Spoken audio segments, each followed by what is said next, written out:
I'm Jessica. And I'm Kira. And we are the Keepers of the Books, your online librarians. And we are here with a weekly reads episode. Our first book is The Gumazing Gum Girl, Pop Star. This is by Rode Montijo, and it smells like green apple. Yeah, green apple. So these books always smell like the gum flavor. That's the theme of the book. Gabby Gomez is Gum Girl. This is Gum Girl number 3. And this is a review copy from Disney Hyperion. Thank you, Disney. So Gabby has a cavity.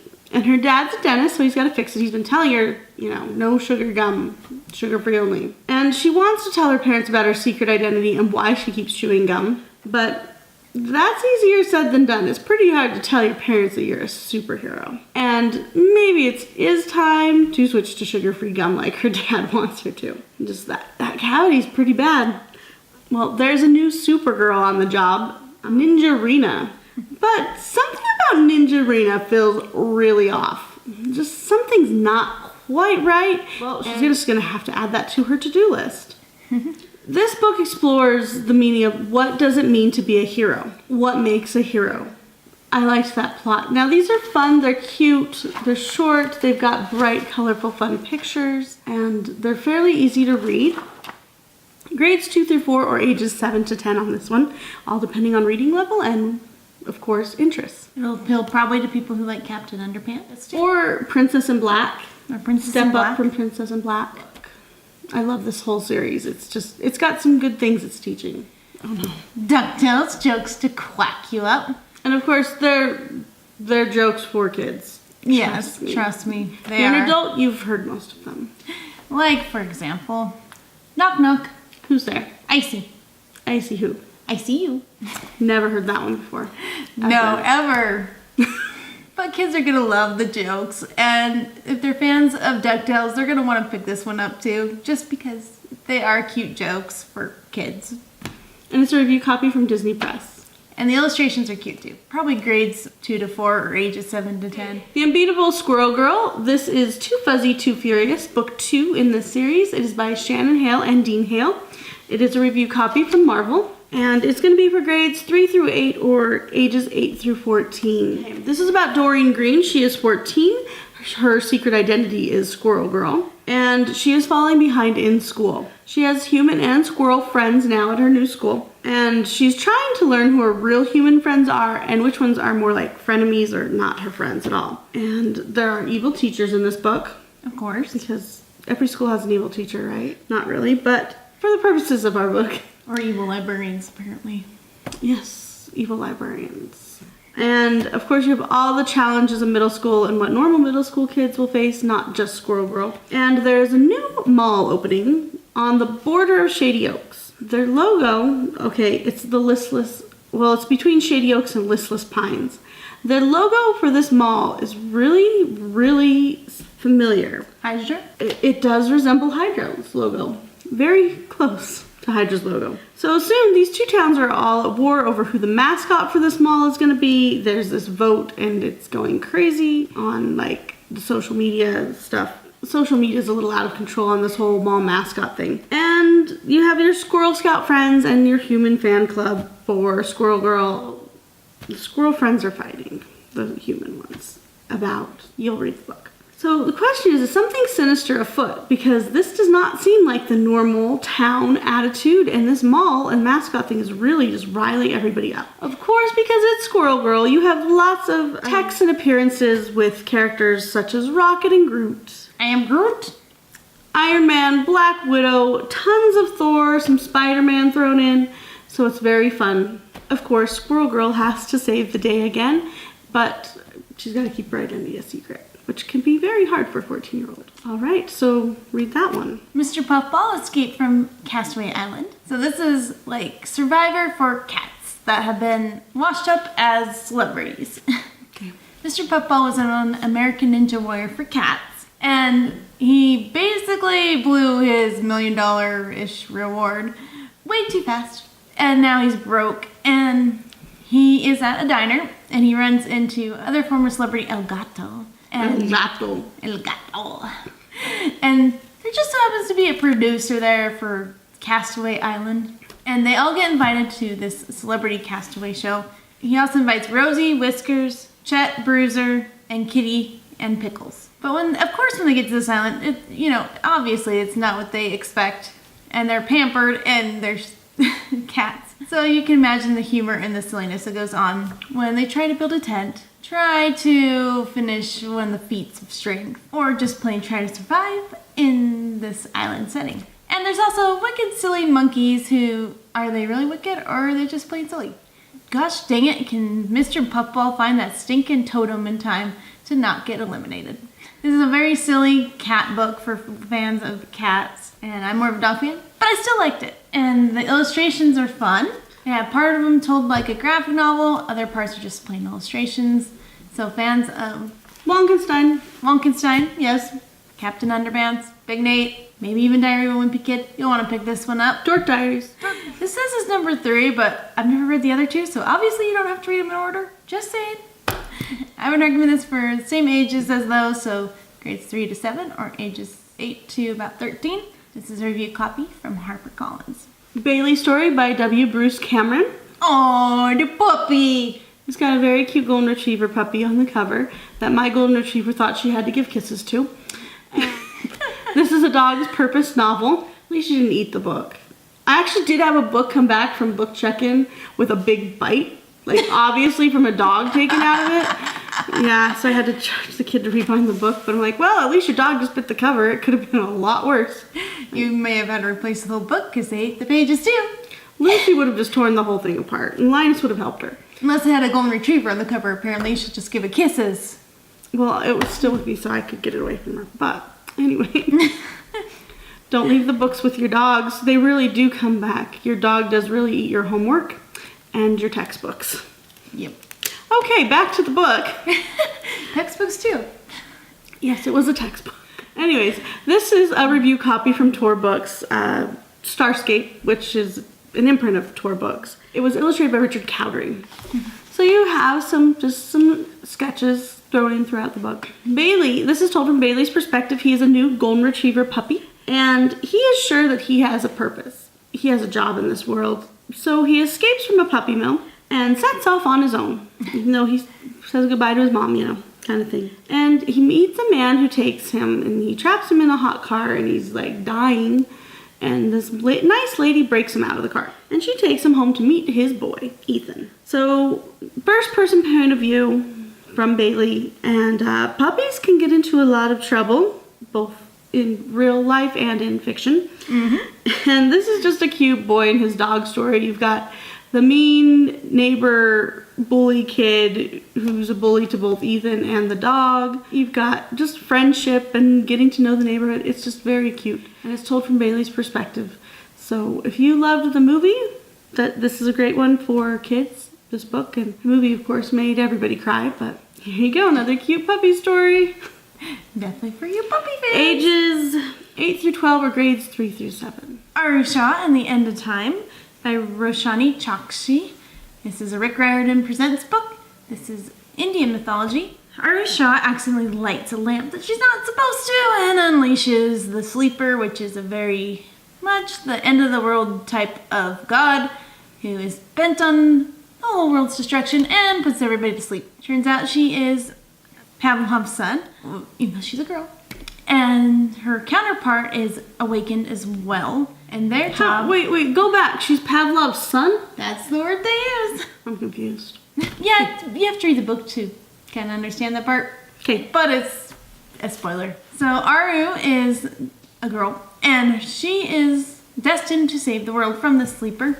But her counterpart has to awaken as well. Her name's Minnie, and they are both demigods of different Indian gods, of course. Can they save the world and figure out how to use their demigod powers in time? And put the Sleeper back to sleep so everybody will wake up from sleep? For fans of Rick Riordan, this book will definitely appeal to you.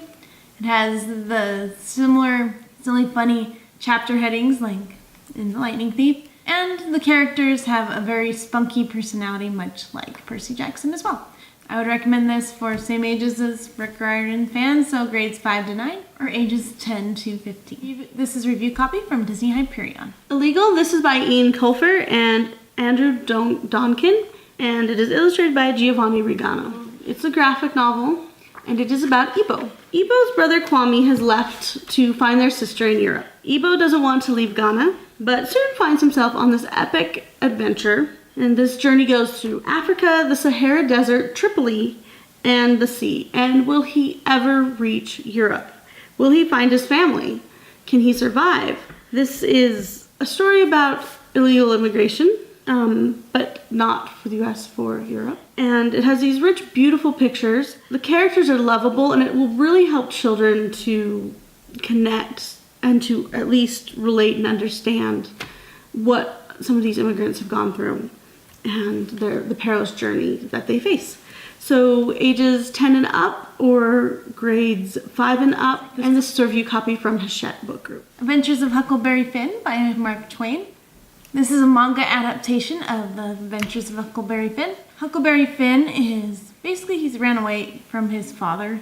It's just after him and Tom find a ton of gold, and the widows and the beloved widow in the town takes him in and raises him. And everything is going great until his abusive father shows back up and almost kills him. So he decides to build his own raft and hit the river, and along the way, Jim, a runaway slave, joins him. And they head out on an adventure full of bandits, full of liars, full of mystery. And this is a great version of adaptation of it. The text is pretty close to the original text. It does seem a little old-fashioned, you'll find, but you'll follow it really easily. I recommend this for anyone who likes a good adventure story with some survival and bandits and thieves mixed in. Now, let me tell you why I love illustrated classics like the mangas or graphic novels. It makes it easier for a teacher to differentiate and level the reading. So for an ELL student or a student who reads at a lower level, struggles with reading, you can give them a book like this, and they actually do have these in levels for some of them. Like there's a Shakespeare series that's leveled. And I love the Shakespeare one. It has different levels, so you can give someone who's a beginning reader one version and someone who's an advanced reader another version, and they all tell the same story. So you can still have the discussions in class, they still get the content, they can still write the essays on their own level. It makes it so that the pictures help to explain the text as well, telling the story, getting the gist, and it's a great way to differentiate learning. I think it's also a great way to just really bring the story to life in a way that they may not be able to tell in a normal copy of the book. Or just to modernize them and make it so that most kids actually enjoy them. This is a review copy from Manga Classics, and I recommend this probably 7th through 8th grade on up, or ages 12 or 13 on up. In conclusion, don't worry about it. This is by Lauren Graham, and it is read by her as well. The audiobook is a review copy from Penguin Random House. It's about a 50-page book, and, there's some illustrations and stuff. This is an expanded version of the graduation speech, the commencement speech she gave in 2017 to her alma mater high school, which is Langley High. And she is the star of the Gilmore Girls, or a star in Gilmore Girls, and she's an author. So the basic premise of this commencement speech is to stay true to yourself. It has some good quotes, like they all commencement speeches are published pretty much do. One that I really liked is joy is something to find, not wait for. This includes pieces of her life journey and some ups and downs on her career path. So this is one of those kind of books that you give as a graduation present. It's pretty optimistic. You could call it inspirational, or some people might just call it fluff. It all depends on your perspective and what outlook you are looking for. It is good, and if you are a fan of Lauren Graham's, then you are going to love this book because you like the author. Okay, the other graduation speech I listened to as a review copy is from Knopf, which is Penguin Random House, and it is Carl Hiaasen. Okay, so assume the worst, or the graduation speech you'll never hear, is read by Carl Hiaasen, and the actual book is illustrated by Ron Chast, which he has the pictures seem similar to like a Roald Dahl type book to me. Very similar type illustrations. I also think Carl Hiaasen's a lot like Irma Bombeck. For those of you who don't know who she is, she's very cynical. A cynical comedian who always made me laugh out loud. This book does have a little bit of language, and it's funny, it's cynical, it's realistic. And it explains why, and it actually does contain some very good advice. So it takes common advice that graduates will hear, such as live every day as if it's your last. And it tells you why it's absolutely terrible advice. And then it gives you some advice on why and what to really do. For instance, another one, if you set your mind to it, you can be anything you want to be. And he calls BS. And he's like, no, I'm not Willie Mays, and I never will be, no matter how much I want to be or try, because it's just not something that he's good at. So he says, figure out what you're good at. And of course, he explains all of this much better than I am, and he's going to make you laugh and go, yeah, you know what, I think he might be right. So this is another graduation present type.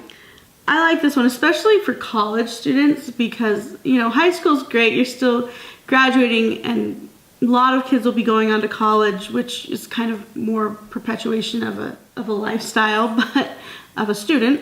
But for people who are going on to real life and need to learn, who to trust and who not to trust, and, oh wait, shouldn't you find the good in everyone? This is the right kind of book. I don't know. For me, this would have, but not for everybody. For some people would have liked Lauren Gramps better, but I liked Irma Bombeck, so I would have loved this one. I love Carl Hiaasen. The other graduation speech, and it's not a review copy, so we don't have it for you today, but J.K. Rowling's Commencement Speech. I love that one. It's one of my favorites, and I believe we took that one through Novels Committee because we thought it was such good advice for the students. Thunderhead by Neil Shusterman. If you have not read Scythe, make sure to fast forward to Jessica's next book. In Thunderhead, it's years later, a new order has taken into effect. Rowan has disappeared years before, and Citra is now the Scythe known as Anastasia. There's a lot of problems going on within this futuristic world, and there is an artificial intelligence known as Thunderhead, who is worried that his version of a utopic world is turning into a dystopia, because there are rogue scythes going around killing everybody. And Rowan and Citra are both on different sides of the equation, have different opinions on how to fix the problem. But in order to stop the AI from destroying the world, they're going to have to work together to stop the rogue scythes and to bring Thunderhead down. Can they succeed? This is for fans of dark fantasy, dark science fiction. If you liked his books like Unwind, you'll like this one. A couple other read-alikes. And probably The Hitchhiker's Guide to the Galaxy. Really? Count. I'm not reviewing this one today, but you've got the evil demented Hal in this one. Ooh, so makes Hal look nice. Illumini. I would recommend this for grades 9 and up, or ages 15 and up, just due to kind of the murderous nature of the book. I personally loved it and couldn't put it down, but you have to read Scythe first. It sets the whole world. This is a review copy from the publisher. Don't bullshit yourself. Crush the excuses that are holding you back. This is by John Taffer. He is from Bar Rescue. And this is read by R.C. Bray and John Taffer. This is a review copy from Penguin Random House. And this book is about how your excuses are holding you back. So this can apply to business owners, employees who are trying to move up in their job or just get a new job. Those who are starting a new business, those who just want to change bad habits. He hears a lot of excuses in Bar Rescue, especially from people on why their bar is not succeeding.